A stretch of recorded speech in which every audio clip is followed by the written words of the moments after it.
Welcome to the Love Holistic Living podcast, your roadmap to heal and align mind, body, and soul and become intuitive through food, pleasure, and spirituality with your host and Italian friend, Sara.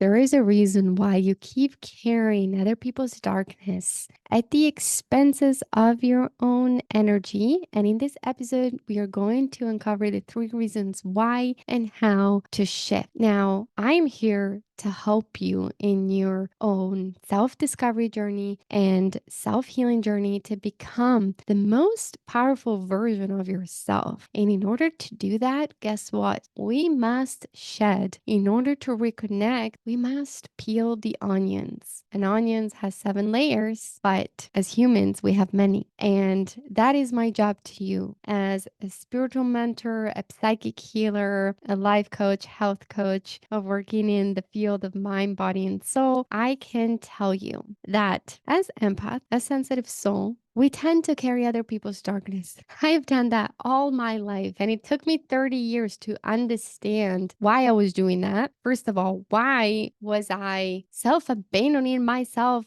every single time in the hope to save someone else at the expenses of my own life? Now, let's just start from the beginning to explain that you carry a beautiful light. You are light, especially as an empath. You are this big lighthouse that other people perceive through their subconscious brain, subconscious way of thinking, not consciously. They don't see the light unless you're psychic, clairvoyant. You don't see people's auras or light. I do, but other people will perceive them, will be attracted by your light. Has someone ever come up to you and said, I don't know why, but I just want to talk to you? Or, hey, I like how you're dressed. I like you. Like, have you ever had that experience? I have had many throughout my life since I was a little girl. And I realized not soon enough that this light attracts bees and flies. And if you've never heard that quote before, is don't waste your time convincing flies why honey is good for you. Just don't waste your time with flies who actually continue to eat shit. Go and talk to bees. Go and hang out with bees because you are a bee. Okay, you're actually honey, but whatever. So you are this lighthouse that beams this beautiful light. Again, you may be attracting what we call hollow souls, hollow bodies, which are AKA narcissist energy vampires. So people who have lost their light or never had their light, and they are looking for source. Okay, so they're looking for something to attach to. They're called also leeches. If you've never had a leech or tried a leech, I have actually encountered leeches before in my life. I was in Australia back in the days, living in the beautiful forest, tropical forest. I was actually in a spiritual community doing meditation and learning, and it was my spiritual upgrade at that time. Yet there were so many leeches. I'm so scared of leeches. You don't even know. I was terrified, even when at some point, no matter where you would go, you would have leeches attached to you in the most awkward spots in your body. Everyone was having this problem. I had boots, I had beanies, I had long pants, yet yuck.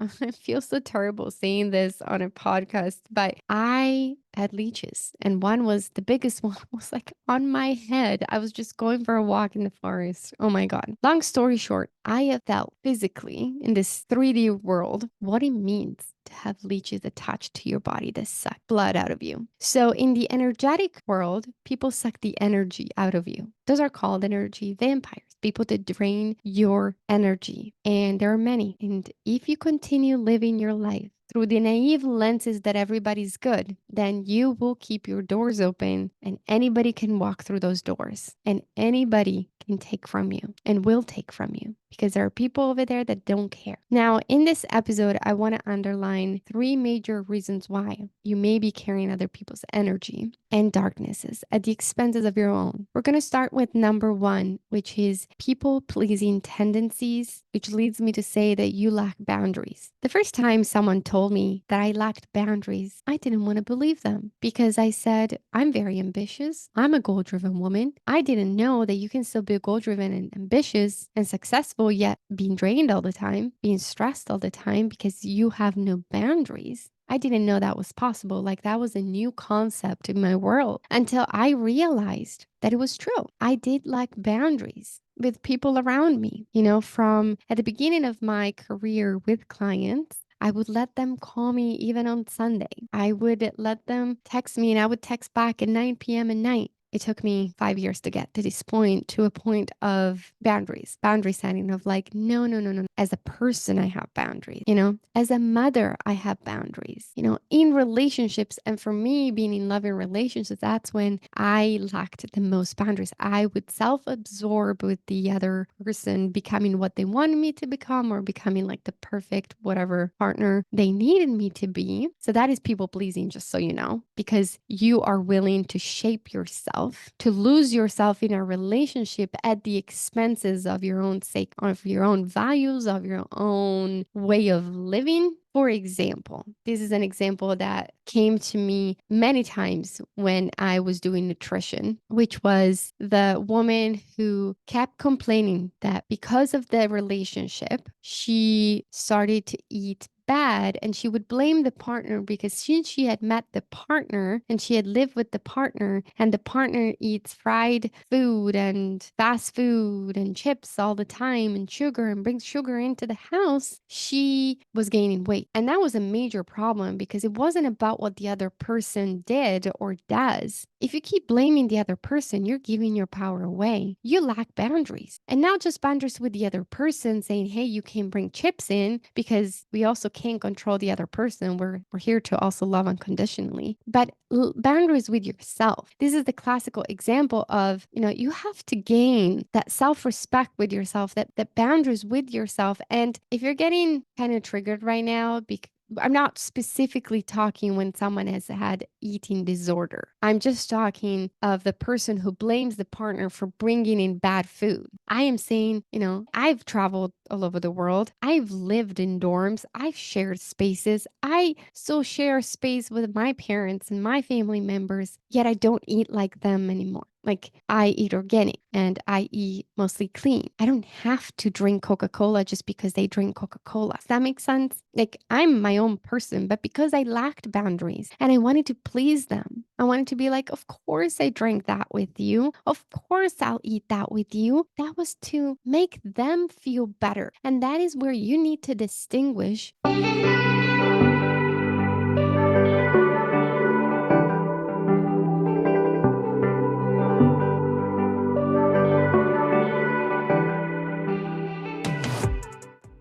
Elevate your wellness with the blue-green algae superfood. A big thank you to one of our favorite sponsor, Salus Health, which is the reason why I feel so vibrant and healthy with boundless energy today.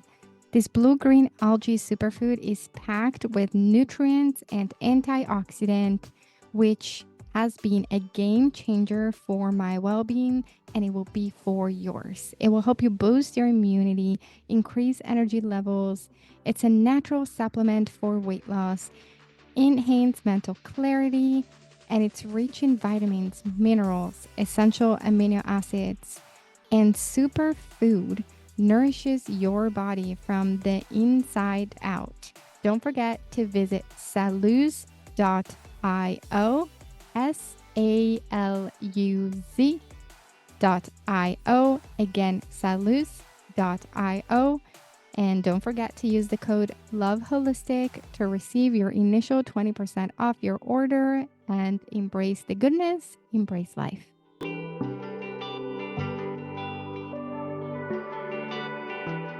Am I doing it because I want to keep the other person company because he may be feeling bad about like eating chips, but I am absorbing that person's energy. So therefore, and you can't distinguish this, this is happening like kind of like at a subconscious level. Therefore, I just automatically do it because I know if I say no, it's going to make them feel bad about themselves. So I am people pleasing to save them from the truth. And let me just give you a different example. Let's just say that you are organizing a dinner with your besties and your friends ask you, okay, let me just give you a different example. Let's just say that you are going out with your girlfriends for dinner and everybody's like, where should we go? And you're always that person who says, I don't mind whatever you want. And you kind of like never express what your needs are. I used to be that person. And believe me, I'm so easygoing these days that I don't really say I want to go here, but it comes from a different place. Like I say it because I am open to an adventure, right? But if there is something going on with my body, I might say, hey, I love to go. I'm open to anything, but just so you know, I don't want to eat any processed food. So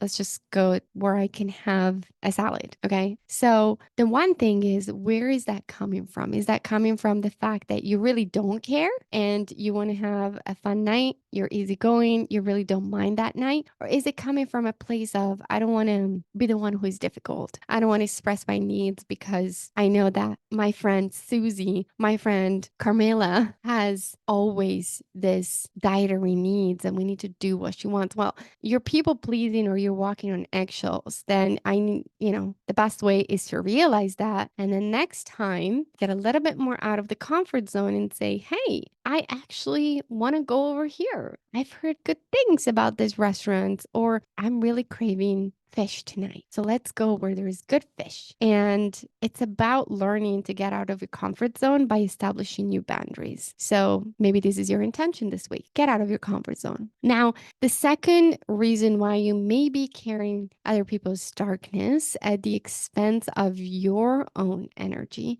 is because of this innate good empathic quality of choosing to see the best in people, even when the best in people is the 1%. When the 99% of that person is rotten, you still hang on to the 1% and the 1% chance that they can be different, that they can fix them, that you can fix them, but that they can be the person that you see for them, which is you get stuck on the potential of what that person can be versus the reality of who they really are. That is truly something that all empaths do, and the mistake that we make as empaths, choosing to see the potential rather than seeing the reality. And I'm going to help you come down a little bit to earth in this episode because I have been burnt so many times because I hanged on to that 1% for too long. I believed that there was good, but it wasn't prevailing on all of the other things that they were doing, all of the things that they were saying. So at some point, you need to come down to reality and realize that people will show you who they really are right from the get-go. Like you can meet a new friend tomorrow and realize who they are from the start. But you have to be honest with yourself and you have to be willing to lose people. And that is self-respect. That is having strong boundaries. You have to be willing to lose people to find the good ones in this world. And how you do that, let's just say that you meet someone tomorrow and that person is saying, yes, I want to hang out with you on Saturday and have coffee. Now that Saturday comes and she doesn't text you or he or she doesn't text you, doesn't show up, gets lost, oh, I had this happening. And I mean, to me, that is like a no. Like things can happen. I am that person that if I'm giving you my word that I'm going to be at that coffee, unless I'm sick, I'm not going to reschedule. Unless like there is an emergency, I will stick to my word. Okay. So if you are that person, that's fine. My vibe is if I'm giving you my word, I'll follow through. So you can understand where people are. You have to be willing to lose them. You also have to be willing to see what percentage of light they carry and realize the third reason why you may be carrying other people's darkness is because you want to fix them, is the savior complex, is the fact that as an empath, you get addicted to wanting to be the healer for everybody. But a healer, speaking from experience of being a psychic healer as a profession, as a career, you can't help people unless they want to be helped. That is the number one agreement that I have among souls. I tell them, like, a healer is just a facilitator of your own journey. I'm a mirror, I'm an activator. You have to do the work. I'm just the train that's going to get you from point A to point B, but you have to paddle. You have to put, the fuel into this engine. I can't do that for you. You have to want it more than I want that for you. That is something that I had to learn. And I've been burnt in relationships, many, many times because I always chose the partner that I needed to fix. And now I have a big rule in my life. I'm like, if I date you, I'm not your healer. If you have trauma, go and find someone else. I'll refer you. But the moment I start helping you, and I'm not saying through like a general relationship, I listen to you, you listen to me, like literally do soul work. The moment the dating stops, I'm no longer the saver in a relationship. And I don't expect you to save me. It goes both ways. I carry my own, you carry your own, and we share a beautiful experience together. The moment I am carrying your things, the moment it gets imbalanced, it builds resentment, anger, pain, suffering, all of those things. And then there is a whole loop that you have to take care of that. But all I'm saying is stop being the saver. And I'm not saying you're not the saver. I'm not saying stop being the healer. I am just saying choose to be saving a soul that wants to be saved. Okay. Reciprocation of the energy. Understand that if you're putting energy into something, you have to receive what you are putting in back, or there is a major imbalance and it's not going to change. The moment you start a relationship that way, oftentimes it stays the same unless the other person is spiritually evolved enough to understand this concept of energy and percentage. Most people are not. So realize how you're getting into this relationship, how much you're putting in, how much are you wanting back, and are you receiving that back? And again, ask yourself this: what if I stopped today from saving this person, from convincing this person that he or she needs to make this decision? What if I retract and call my energy back right now? What if you put enough energy, what you're putting in others, into yourself? Where would you be right now in a month, 3 months, in a year? Where would you be if you would put the energy you're spending to fix and save others to actually feel the void and to find this enoughness through helping others in saving yourself? That is a lesson I had to learn, especially because I wanted to help people. And I'm like, I'm either going to burn out or learn this lesson. I need to save myself. I need to be okay first. Then I can do the work. So realize this and act accordingly to your values. Act accordingly to the person you want to be in this world. And this was it for today. So please subscribe, share it with a friend, and don't forget to join the newsletter. And I'll talk to you in the next episode.